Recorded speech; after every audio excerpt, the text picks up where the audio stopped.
Hello नमस्कार दोस्तों, welcome back to our channel. मैं हूं डॉक्टर हितेश कारिया। चलिए कंटिन्यू करते हैं। पिछली क्लास में हमने बेसिक प्रिंसिपल्स ऑफ लाइफ के बारे में थोड़ा इंफॉर्मेशन हासिल किया था, राइट। चलिए आगे बढ़ते हैं। आज का लेक्चर एक इंटरेस्टिंग डिस्कशन से स्टार्ट करते हैं। ध्यान से सुनिए, मजा आएगा। सपोज एक पेशेंट बीमार हुआ, उसे ऐसे लग रहा है कि उसके हार्ट में कोई प्रॉब्लम है, ठीक है। तो अब ये पेशेंट जाता है डॉक्टर के पास। अब डॉक्टर को वो बोलता है, डॉक्टर साहब मुझे लग रहा है शायद मेरे हार्ट में कोई प्रॉब्लम है, अब आप ही देखिए बताइए क्या प्रॉब्लम है, ठीक है। तो डॉक्टर बोलता है आइए आपको चेक करते हैं। तो डॉक्टर क्या करता है, वो स्टेथोस्कोप की मदद से उस पेशेंट के हार्ट को एग्जामिन करता है, ऑस्कल्टेट करता है और पता करने की कोशिश करता है कि उसके हार्ट की बीट्स बराबर हो रही है कि नहीं, उसका रिदम बराबर है कि नहीं। जी हां, वही स्टेथोस्कोप जिसे आपको मेहनत से कमाना है, टोटली एफर्ट से कमाना है और नीट की एग्जाम क्लियर करके कमाना है, राइट। जी हां, वही स्टेथोस्कोप। तो डॉक्टर चेक करेगा और बताएगा कि भाई साहब देखिए, इतना क्लियरली मालूम नहीं पड़ रहा है लेकिन ऐसे लग रहा है कि कुछ तो प्रॉब्लम है आपके हार्ट में। तो पेशेंट बोलेगा क्या करूं। तो डॉक्टर बोलेगा काम कीजिए, आप अपने हार्ट का ईसीजी करवा के आइए। तो patient goes to the investigation centre, वहां पे उसका ईसीजी कराते हैं। अब ईसीजी में डॉक्टर को पता चलता है कि भाई कुछ तो गड़बड़ है, तुम्हारे हार्ट में प्रॉब्लम है, लेकिन एग्जैक्टली क्या प्रॉब्लम है अब वो हमें उसके लिए और एक इन्वेस्टिगेशन करना पड़ेगा। तो अब डॉक्टर बोलता है आप जाइए एक और टेस्ट करके आइए जिसे बोलते हैं 2D इको। तो जब 2D इको करते हैं तो हमें एग्जैक्टली समझ में आता है कि उसके लेफ्ट वेंट्रिकल में प्रॉब्लम है या कोरोनरी आर्टरी में प्रॉब्लम है या हार्ट का पंपिंग बराबर नहीं है, हार्ट के मसल के कौन से कोने में प्रॉब्लम हो रहा है, वहां पर एक नेक्रोसिस हो रहा है या इन्फाक हो रहा है। यह सब हमें 2D इको में पता चलता है, राइट। अब समझ लीजिए एक दूसरा पेशेंट आता है जिसको लंग्स में प्रॉब्लम है। तो अगेन डॉक्टर स्टेथोस्कोप से पहले चेक करता है कि लंग्स बराबर काम कर रहा है कि नहीं। अभी भी समझो कुछ क्लैरिटी नहीं मिल रही है, तो अब उसको डॉक्टर बोलता है जाइए आप अपने छाती का, अपने चेस्ट का एक्सरे करवा के आइए, है ना। तो एक्सरे में और बहुत सारी चीजें क्लियर हो जाती हैं। तो मेरे प्यारे बच्चों, ये ईसीजी बोलो, ये 2D इको बोलो, ये एक्सरे चेस्ट बोलो, ये क्या है बेटा, इन्हें हम मेडिकल लैंग्वेज में कहते हैं डायग्नोस्टिक एड्स, ठीक है। अब एड्स का मतलब होता है मेरे बच्चों, एड्स का मतलब होता है टूल्स। मतलब ये कोई ऐसी टेक्निक है, एक ऐसा जरिया है जिससे हमें एक पर्टिकुलर बीमारी के बारे में या कंडीशन के बारे में ज्यादा इंफॉर्मेशन, ज्यादा क्लियर बातें पता चल सके। मतलब ये एड्स हमें क्या कर रहे हैं, हमें हेल्प कर रहे हैं वो बीमारी को पहचानने के लिए, उसके बारे में स्टडी करने के लिए। सी बायोलॉजी में एड्स वर्ड का 2 मीनिंग होता है। अगर आप ये एड्स कैपिटल लेटर में लिखते हैं तो यहां पर हम एड्स वो डिजीज की बात कर रहे हैं, बीमारी की बात कर रहे हैं।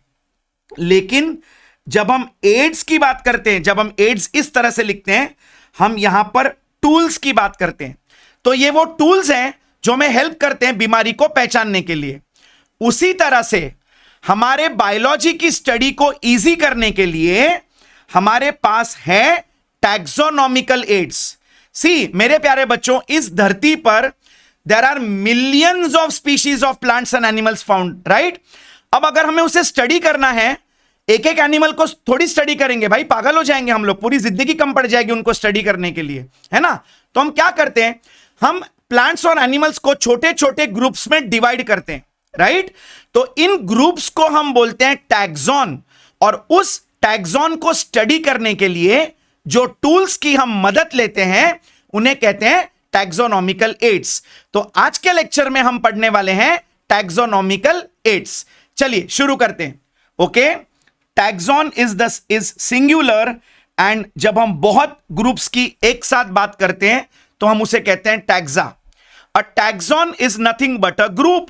तो अब टैक्सोनॉमिकल एड का मतलब क्या हो गया, ऐसा कोई टूल, ऐसा कोई टेक्निक जिसकी मदद से हम उस ग्रुप को अच्छी तरह से स्टडी कर सकें। बिकॉज आज धरती पर there is a huge diversity of plants and animals, है ना।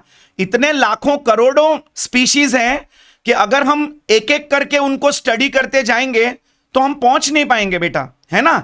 तो हम कुछ टूल्स की मदद लेते हैं, इसे कहते हैं टैक्सोनॉमिकल एड्स।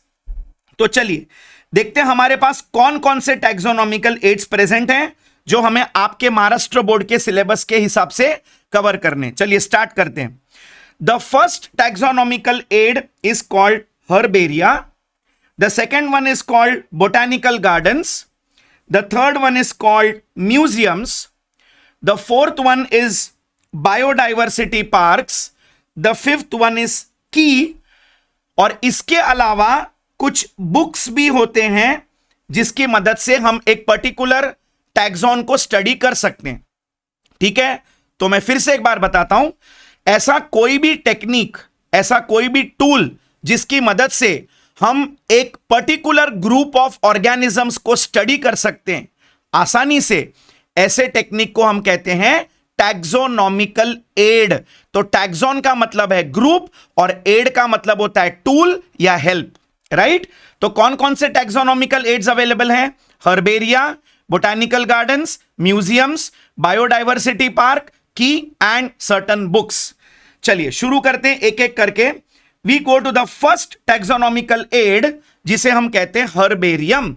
बेटा बहुत इंटरेस्टिंग है, मजा आएगा, स्पेशली जिन लोगों को प्लांट्स की स्टडी में इंटरेस्ट है, जो लोग फूल पेड़ पौधों से प्यार करते हैं। सी जरूरी नहीं है कि साइंस लेके आप सिर्फ डॉक्टर इंजीनियर बन सकते हैं। अगर आपको प्लांट्स में इंटरेस्ट है तो आगे जाकर आप बॉटनी में स्पेशलाइजेशन कर सकते हैं, आप बॉटनी में आगे पीएचडी कर सकते हैं, आप एक प्लांट के साइंटिस्ट बन सकते हैं। तो उसके लिए आपको प्लांट्स का पूरा नॉलेज होना जरूरी है। So one of the tools that helps you is called as herbarium. चलिए बेटा, हर्बेरियम एक सिंगुलर वर्ड है, इसको प्लूरल में हम कहते हैं herbaria, right? Now this word herbarium, ये वर्ड को बनाया किसने था? It was coined by a scientist जिनका नाम था पिटॉन डी टूनीफोर्ट, राइट? इनका नाम था पिटॉन डी टूनीफोर्ट। इन्होंने पहली बार हर्बेरियम ये वर्ड कॉइन किया, और ये वर्ड उन्होंने कहां मेंशन किया? उन्होंने एक बुक लिखी थी जिसका नाम था एलिमेंट्स। आप यहां पर वो बुक देख सकते हैं। ठीक है बेटा, कंफ्यूज नहीं होना है, इसकी स्पेलिंग एलिमेंट्स नहीं है, इस बुक का नाम है, इसकी स्पेलिंग है elements. So it is elements and not elements.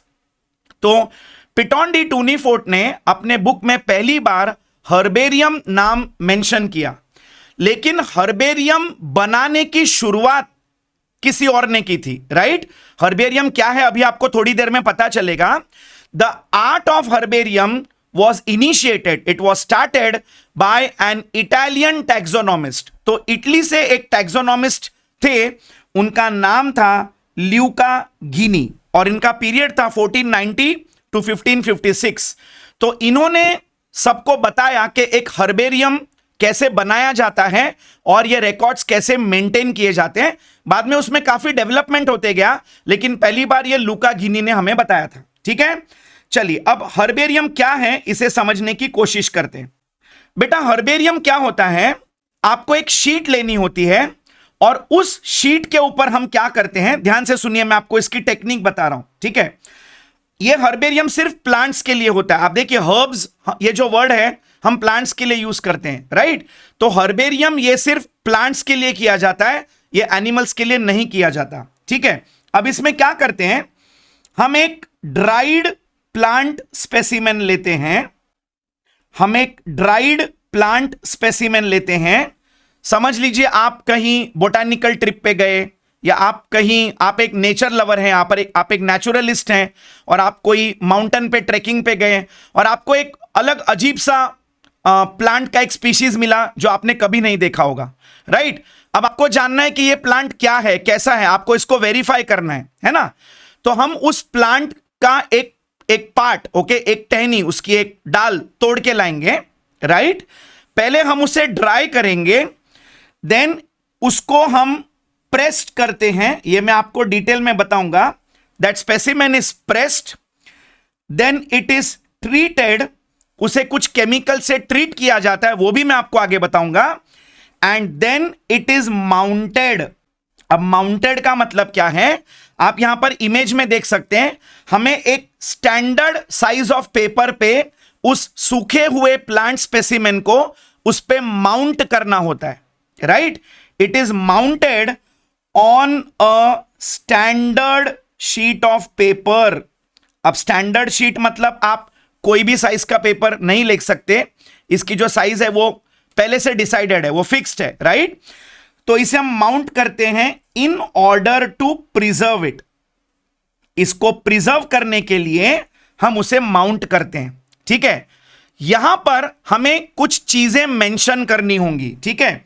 अब let us try to understand कि हमें यहां पर क्या मेंशन करना होता है और कहां मेंशन करना होता है। अब देखिए, आप इस पीस ऑफ पेपर पे देख सकते होंगे on the lower right side corner, अगर आप ये देखें तो आपको एक लेबल दिखेगा। तो बेटा इस पर्टिकुलर पोर्शन को हम कहते हैं लेबल, इसे नाम ही दिया गया है लेबल। अब इस लेबल में हमें कुछ चीजें इस प्लांट से रिलेटेड मेंशन करनी होंगी। देखिए हमें क्या मेंशन करना होता है। चलिए, फर्स्ट चीज हम मेंशन करेंगे डेट ऑफ कलेक्शन, ठीक है।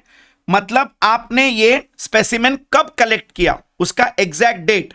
देन सेकंड हमें लिखना होगा प्लेस ऑफ कलेक्शन, आपको ये स्पेसिमेन कहां मिला, आपने इसे कहां से कलेक्ट किया।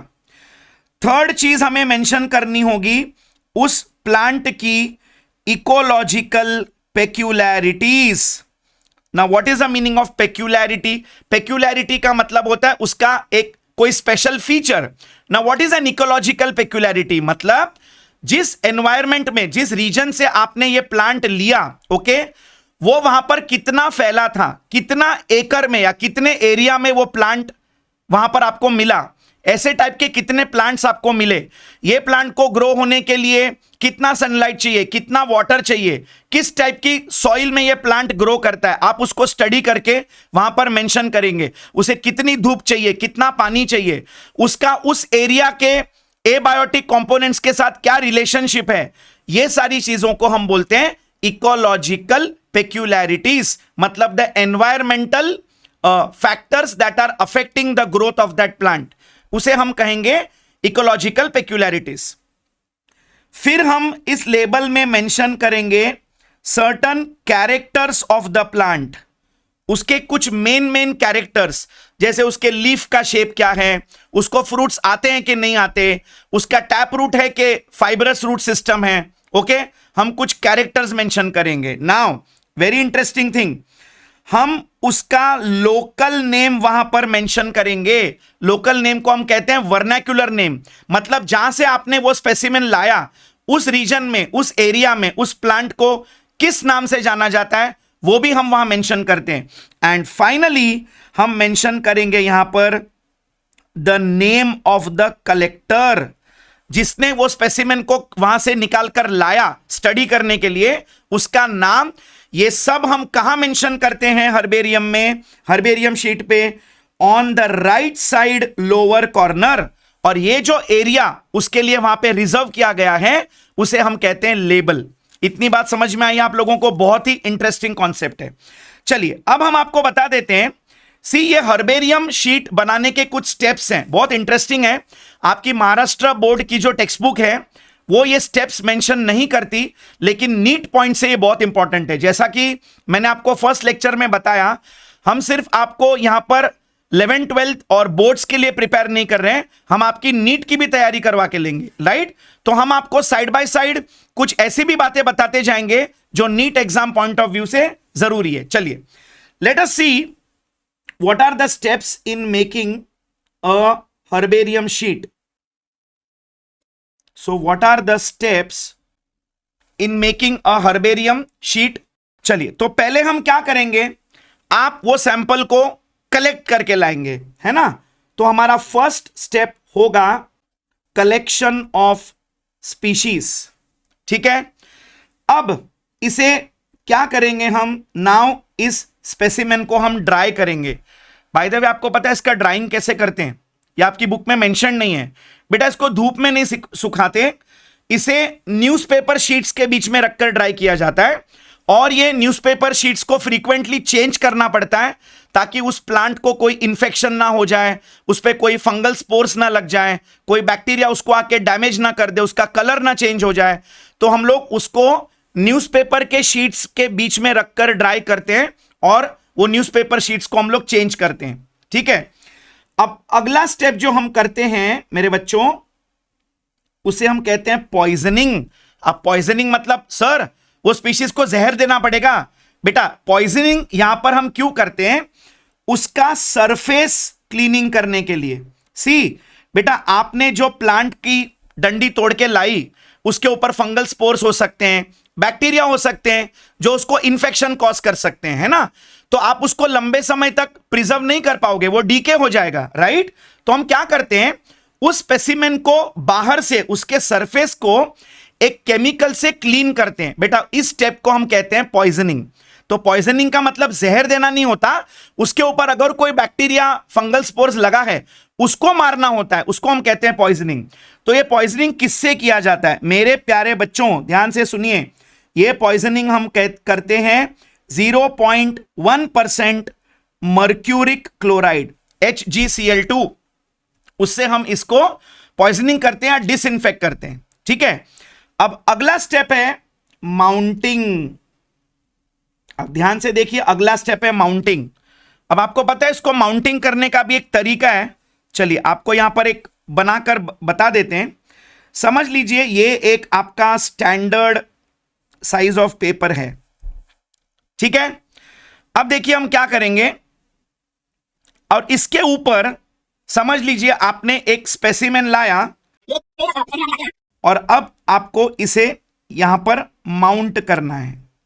ठीक है, अब माउंटिंग कैसे करेंगे, आप उसको कोई गम से, कोई फेविकॉल से, कोई फेविस्टिक से चिपकाएंगे नहीं, क्योंकि वो उखड़ने का चांस होता है, राइट। तो माउंटिंग कैसे करते हैं मेरे बच्चों, इसको यहां पर धागे से स्टिच किया जाता है, इसको यहां पर एक्चुअली धागे से स्टिच किया कर दिया जाता है, ताकि वो स्पेसिमेन उस शीट में से उखड़कर बाहर ना आ जाए और हम उसे ज्यादा टाइम के लिए प्रिजर्व कर सकें। अब ये जो मैंने कहा, जिस पेपर पे आप उसे माउंट कर रहे हैं, मैंने बोला कोई भी आप अपनी मर्जी से साइज नहीं ले सकते, उसका एक स्पेसिफिक साइज है। तो ये पेपर का साइज होना चाहिए 41 इंटू 29 सेंटीमीटर स्क्वायर।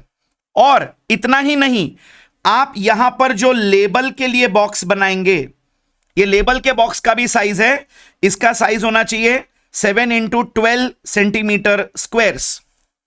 तो देखिए कितना इंटरेस्टिंग है, और ये सारी बातें आपकी महाराष्ट्र बोर्ड की टेक्स्ट बुक नहीं बताती, तो ध्यान से सुनिए। तो देखिए फिर से एक बार, अच्छा इसके बाद माउंटिंग के बाद आप क्या करेंगे, हम इसका लेबलिंग कर देंगे। ठीक है, so these are the steps for preparing a good herbarium sheet. अब हम बात करते हैं नेम की। ठीक है, बहुत ध्यान से सुनिए बेटा, जब हम नेम की बात करते हैं, देखो हमें यहां पर कौन से नेम्स को मेंशन करना है। हम यहां पर मेंशन करते हैं उस प्लांट का इंग्लिश नेम, मतलब उसे इंग्लिश में क्या कहते हैं। फिर हम मेंशन करेंगे उसका वर्नैक्युलर नेम, मतलब उसको वहां के लोकल लैंग्वेज में क्या कहते हैं, द लोकल नेम। फिर हम मेंशन करेंगे उस प्लांट का बायोलॉजिकल नेम, मतलब उसका बोटैनिकल नेम, उसका साइंटिफिक नेम। और हम ये भी मेंशन करेंगे कि वो किस फैमिली को बिलोंग करता है। तो ये सारी डिटेल्स आपके हर्बेरियम शीट पे होनी चाहिए मेरे बच्चों। This details will only make your herbarium to be qualified as a very good herbarium sheet. चलिए एक एग्जांपल लेके बताते हैं। समझिए आपने महाराष्ट्र में से कोई सैंपल उठाया, आपने पोटैटो का सैंपल उठाया, राइट। तो पोटैटो का इंग्लिश नेम इज पोटैटो, उसे हम पोटैटो कहते हैं, राइट। अब अगर आपने उसे महाराष्ट्र से उठाया, तो महाराष्ट्र में पोटैटो को कहते हैं बटाटा, तो हम वहां पर मेंशन करेंगे बटाटा, which is the local name और द वर्नैक्युलर नेम। ठीक है, फिर हम मेंशन करेंगे उसका बोटैनिकल या बायोलॉजिकल नेम। तो पोटैटो का बायोलॉजिकल नेम है सोलैनम ट्यूबरोजम। ठीक है, उसका जो बायोलॉजिकल नेम है वो है सोलैनम ट्यूबरोजम। और पोटैटो प्लांट जिस फैमिली को बिलोंग करता है, उस फैमिली का नाम है सोलानेसिए। ठीक है, सो ये डिटेल्स जब आप नाम मेंशन करते हैं, तो ये चारों चीजें वहां पर होनी चाहिए, the English name, the vernacular name, the biological name and the family. ठीक है। अब ये शीट्स, ये जो हर्बेरियम शीट्स आप बनाओगे, इनको एक रूम में, एक पर्टिकुलर चेंबर में रखा जाता है जिसे हम हर्बेरियम कहते हैं। ठीक है बेटा, ये जो शीट आपने बनाई ये हर्बेरियम शीट है, और इन शीट्स को जिस जगह पर रखा जाता है उसे हर्बेरियम कहते हैं। अब चलिए आपको कुछ एग्जांपल्स बता देते हैं हर्बेरियम के। इंग्लैंड में एक बोटानिकल गार्डन है। What is an example of a herbarium? The royal botanical garden, there is a place in England called Kew. तो यहां पर ये जो हर्बेरियम है इसका नाम है रॉयल बोटानिकल गार्डन। अब आप बोलोगे सर ये तो बोटानिकल गार्डन है। डेफिनेटली वो बोटानिकल गार्डन है, लेकिन उस गार्डन में हर्बेरियम शीट्स भी प्रिजर्व करके रखे होते हैं, right? So that is an example of a herbarium also. Then अगर हम हमारे इंडिया की बात करें तो इंडिया में the national botanical garden in Lucknow, national botanical garden in Lucknow, this is an example of a herbarium. चलिए और एक एग्जाम्पल देते हैं, the central national herbarium, this is in Kolkata, which was formerly called as Calcutta. ठीक है, तो अगर आपको एग्जाम में पूछा जाए give some examples of herbarium, the royal botanical garden at Kew in England, then the National Botanical Garden in Lucknow and the Central National Herbarium in Kolkata. These are some of the examples of herbarium, right? चलिए, I hope आप लोगों को herbarium का concept समझ में आ हो गया। जल्दी जल्दी आपके प्यारे प्यारे कमेंट्स करके हमें बता दीजिए आपको ये कॉन्सेप्ट समझ में आया कि नहीं। ठीक है, चलिए आगे बढ़ते हैं। अब अगला जो इंटरेस्टिंग टूल है हमारे पास, ओके, टैक्सोनॉमिकल एड हमारे पास है, इसे हम कहते हैं बोटानिकल गार्डन। Very interesting. चलिए पहले हम आपको उसका डेफिनेशन बताते हैं, एग्जैक्टली जो आपकी महाराष्ट्र बोर्ड की बायोलॉजी की टेक्स्ट बुक में दिया गया है। एंड बेटा जब भी आपको एग्जाम में कोई डेफिनेशन पूछा जाए, प्लीज मेक श्योर के वो वर्ड टू वर्ड जैसे आपके बुक में दिया है वैसे आप लिखिए। यूजुअली जनरली जितना हो सके डेफिनेशन की लैंग्वेज चेंज करने की कोशिश ना करें, जैसे आपके बुक में दिया है वैसे उसके लिए लिखा जाए, राइट? चलिए शुरू करते हैं। What is a botanical garden? तो देखिए, botanical garden is a place where, आप मेरे साथ साथ लर्न कीजिए, आपका हम यहां पे लर्न करा देंगे, where plants of different varieties, plants of different varieties from different parts of the world.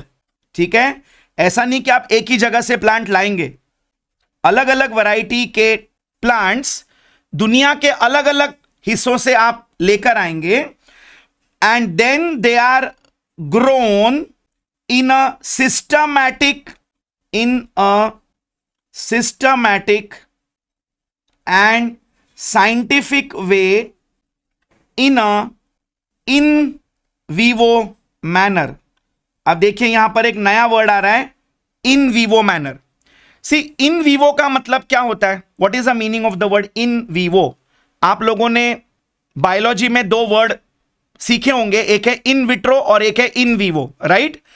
अब इन विवो मतलब हम एक ऐसा रीजन क्रिएट करेंगे, हम एक natural habitat, same to same एक ऐसा एनवायरनमेंट क्रिएट करेंगे जब वो प्लांट जहां से आपने लाया, ओके, वैसा ही माहौल हम एक क्रिएट करेंगे, उसे हम लोग बोलते हैं इन विवो मैनर।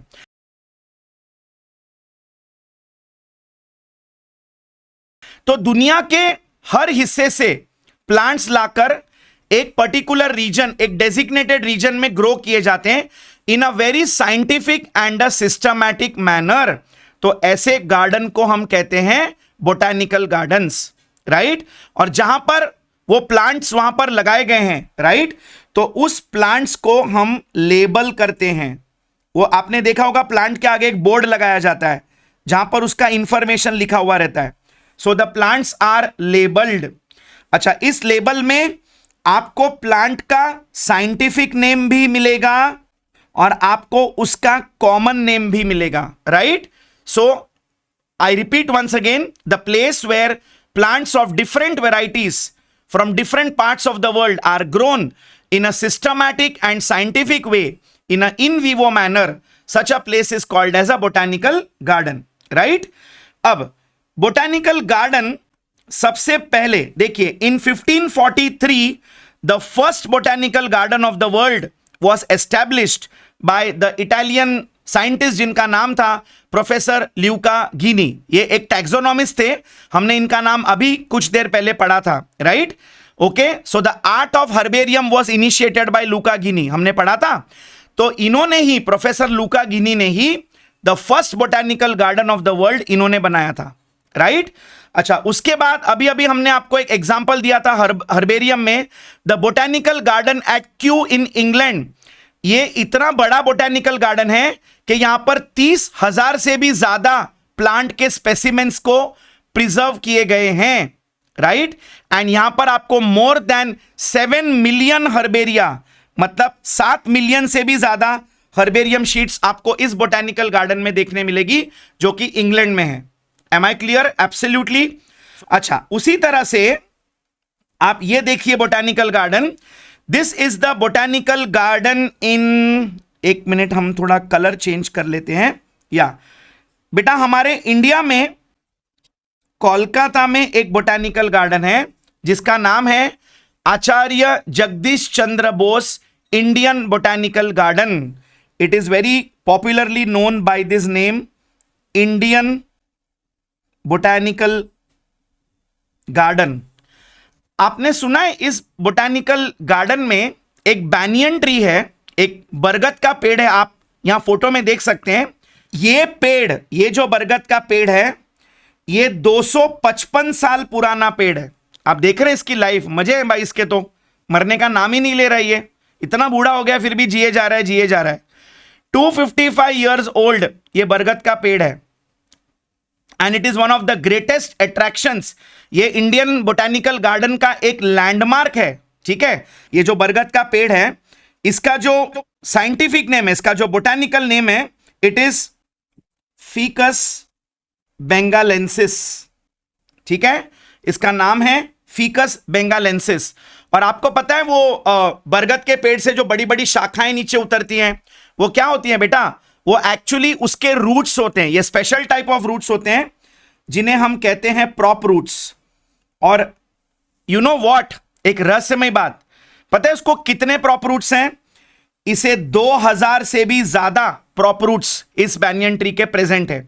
इसका साइंटिफिक नेम है faeces benghalensis, right? So this is found in the Indian botanical garden eight Kolkata, ठीक है? तो इसी के साथ हमारा बोटानिकल गार्डन वाला पार्ट यहां पर खत्म होता है। चलिए आगे बढ़ते हैं। अब हम बात करते हैं, ये देखिए, this is the picture taken from the botanical garden at Kew in England. देखिए कितने ब्यूटीफुल प्लांट स्पीशीज को वहां पर प्रिजर्व किया गया है, ठीक है? चलिए अब हम बात करते हैं म्यूजियम्स की।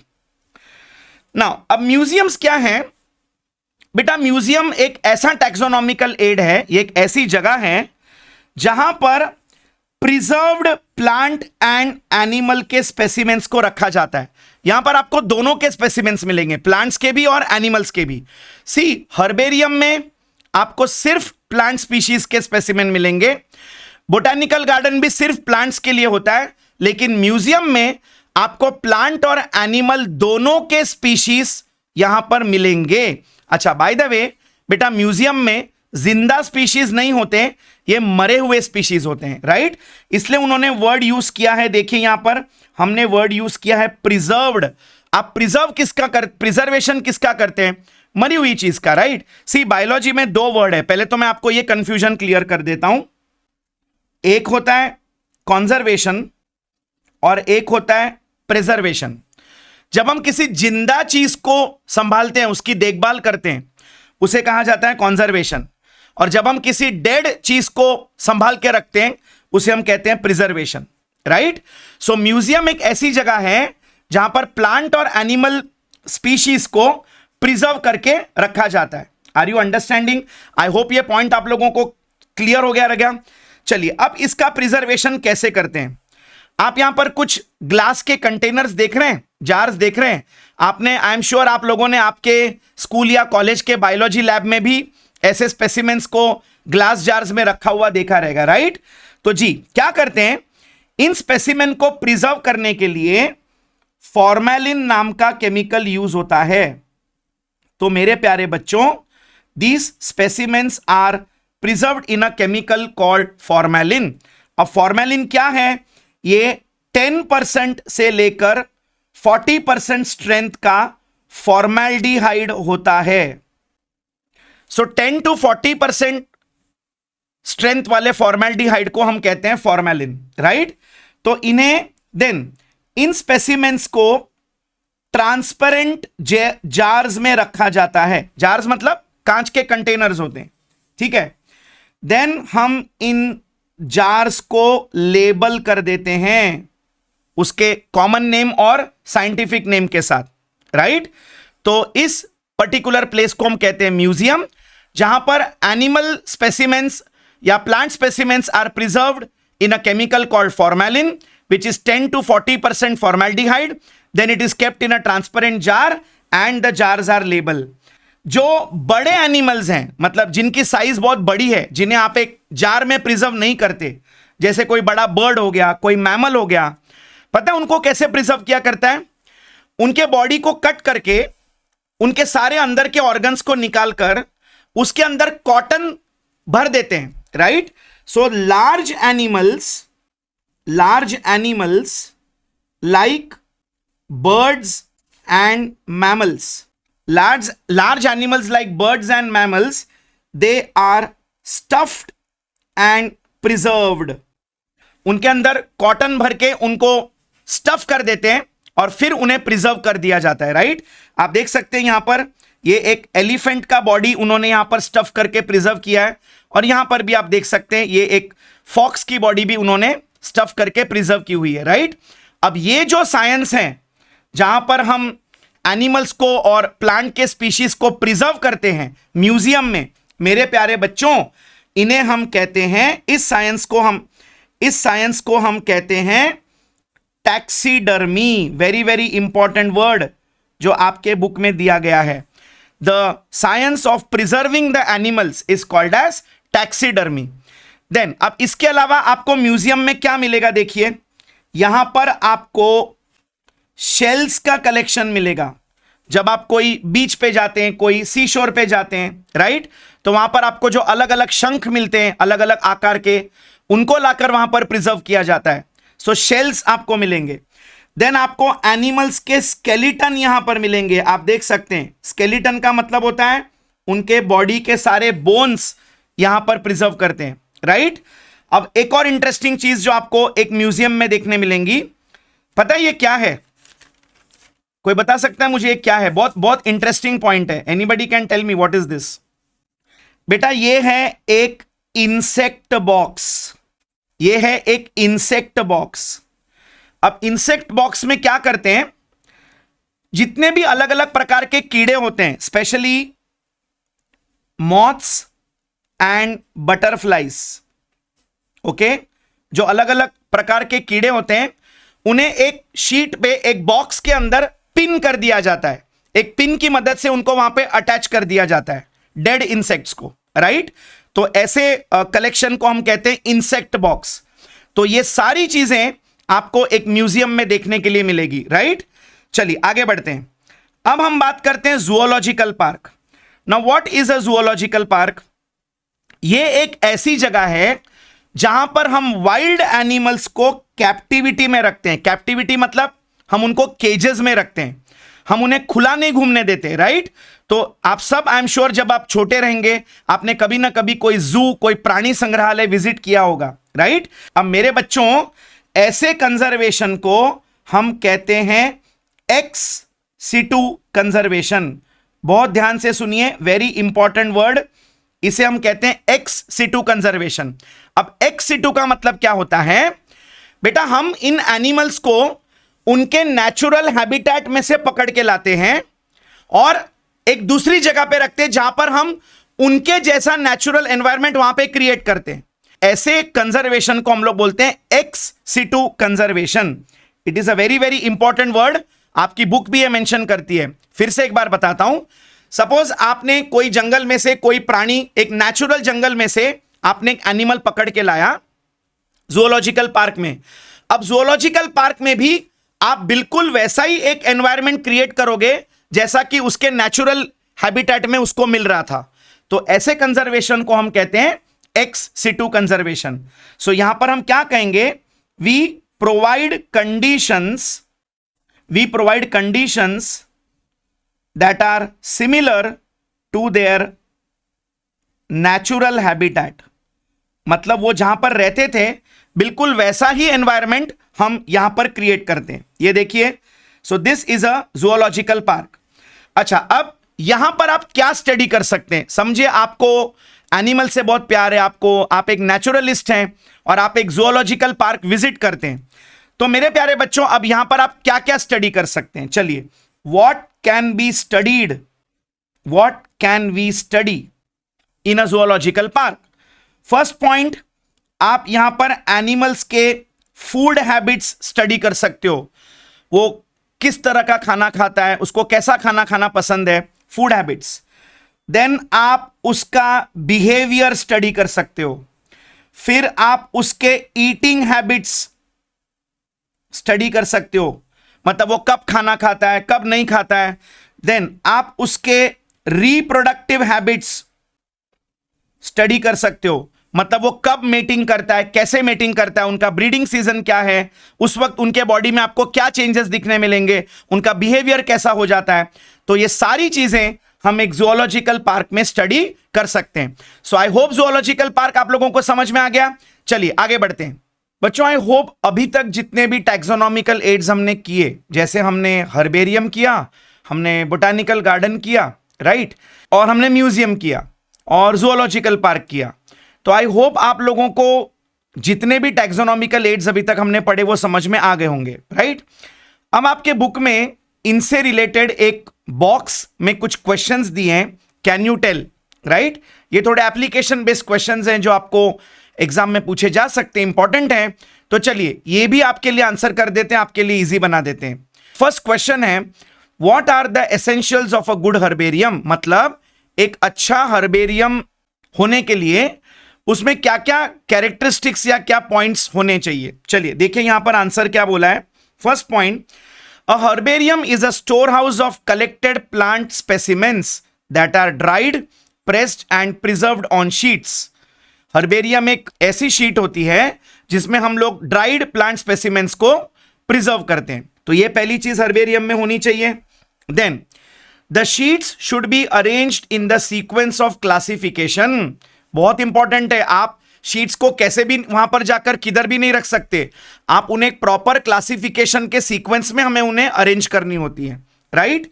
तो ये हो गया हमारा second point. Third, the sheets having different specimens along with accurate information form a good herbarium। आप जो स्पेसिमेन उस शीट पर लगाएंगे, जिसको माउंट करेंगे, उसका सही इंफॉर्मेशन आपके हर्बेरियम में होना बहुत जरूरी है। अब अगला पॉइंट देखिए क्या बताता है, each sheet should carry a label on the right hand side at the lower corner which provides all the information about the specimen.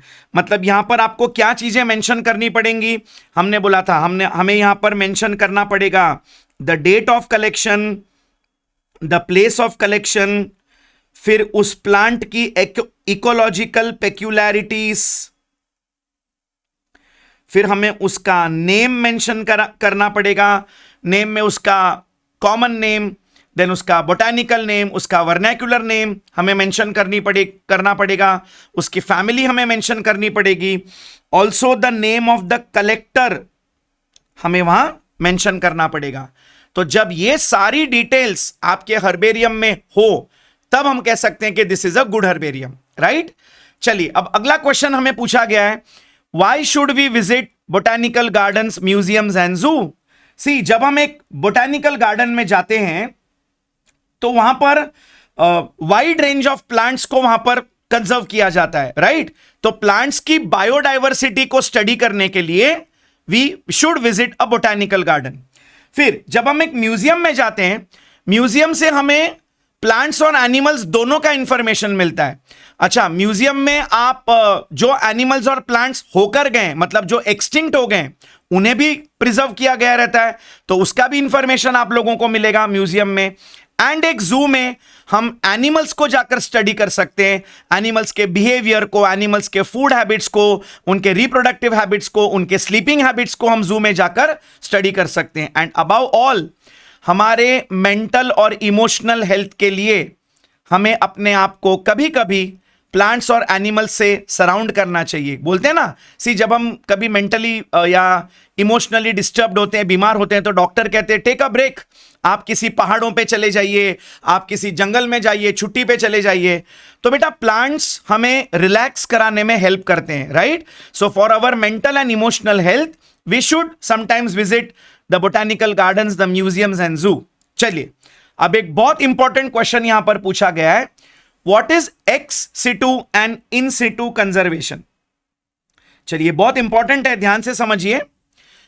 जब भी हम किसी प्लांट और एनिमल्स को उनके नेचुरल एनवायरनमेंट में ही कंजर्व करते हैं, मतलब वो जहां पर हैं, ऑलरेडी प्रेजेंट हैं, हम उन्हें वहीं पर कंजर्व करते हैं, वहीं पर प्रोटेक्ट करते हैं, ऐसे कंजर्वेशन को हम कहते हैं in situ conservation, in situ within their natural environment. और एक्स का मतलब होता है बाहर। तो हम क्या करते हैं, प्लांट और एनिमल्स को उनके नेचुरल एनवायरनमेंट में से उठा के लेके आते हैं और हम उन्हें ऐसी जगह पर रखते हैं जहां पर हमने वैसा ही उनका एक नेचुरल एनवायरनमेंट हमने वहां पर क्रिएट कर दिया हो, राइट? तो ऐसी जगह को ऐसी जगह में जब हम कंजर्वेशन कहते हैं तो उसे कहा जाता है एक्स सिटू कंजर्वेशन। चलिए, कुछ पॉइंट्स हमने यहां पर लाए आपके लिए जिससे हमें डिफरेंस आसानी से समझ में आ जाएगा। पहला पॉइंट है डेफिनेशन। देखिए क्या बोला है, the conservation of biodiversity within their natural environment is called in situ conservation, whereas the conservation of biodiversity outside their natural habitat this is called as ex situ conservation. ठीक है, चलिए अब अगला point क्या बोला है, देखिए, environment created in situ conservation, the natural environment of the species is protected and preserved। मतलब समझिए, एक जंगल है जहां पर अलग अलग तरीके के प्लांट्स और एनिमल्स मिलते हैं, तो हम उस पूरे जंगल को ही प्रोटेक्ट करते हैं, कंजर्व करते हैं। तो ऐसे कंजर्वेशन को हम कहेंगे इन सिटू कंजर्वेशन। जबकि यहां पर एक्स सिटू में हम एक आर्टिफिशियल एनवायरमेंट क्रिएट करते हैं टू मिमिक का मतलब है सेम टू सेम, कॉपी करना। वैसा ही एनवायरनमेंट हम बनाते हैं जैसा कि उसका ओरिजिनल हैबिटेट का था, राइट? तो वैसा ही एनवायरनमेंट हम क्रिएट करते हैं, उसे कहते हैं ex situ conservation. Then type of conservation की अगर हम बात करें तो ये इन सिटू एक ऑन साइट कंजर्वेशन है। मतलब अगेन उसका मीनिंग सेम हो जाता है, जहां पर वो प्लांट या एनिमल हैं ऑलरेडी, हम उन्हें वहां से हिला नहीं रहे, जहां पर वो हैं वहीं पर हम उन्हें कंजर्व कर रहे हैं, तो दैट इज ऑन साइट। और ex situ is a off site, मतलब आप उन्हें वहां से निकालकर कहीं और ले जा रहे हैं और उन्हें वहां पर कंजर्व कर रहे हैं। So this is a off site conservation, right? Then बात करते हैं मोबिलिटी ऑफ स्पीशीज की, मतलब वो एनिमल्स वहां पर चल फिर सकते हैं कि नहीं, राइट? सी, अब अगर हम एक इन सिटू कंजर्वेशन की बात करें तो वहां के जो एनिमल्स है वो जंगल में कहीं पर भी घूम सकते हैं, उन्हें कोई रोक टोक नहीं है, वो जंगल के एक कोने से दूसरे कोने में भी जा सकते हैं। तो in situ conservation the mobility of species is maintained. लेकिन जब हम एक एक्स सिटू कंजर्वेशन की बात करते हैं, मेरे प्यारे बच्चों, ये एक रेस्ट्रिक्टेड एरिया है, ये कोई ऐसा बड़ा बड़ा जंगल जैसे नेचुरल एनवायरनमेंट है वैसा नहीं होता। तो यहां पर वो एनिमल्स की मोबिलिटी थोड़ी सी रेस्ट्रिक्ट हो जाती है, उन्हें बहुत लंबे डिस्टेंस पर मूवमेंट करने का मौका यहां पे नहीं मिलता। तो यहां पर the mobility of the species is restricted. ठीक है, तो आई होप अभी तक जो भी टैक्सोनॉमिकल एड्स हमने किए, we studied about the herbarium, we studied about botanical garden, we studied about museum and we studied about zoological parks, right? I hope ये concepts आपको totally clear हो गए होंगे। अब बाकी के जो taxonomical aids हैं that we will continue in the next class. Thank you बच्चा लोग।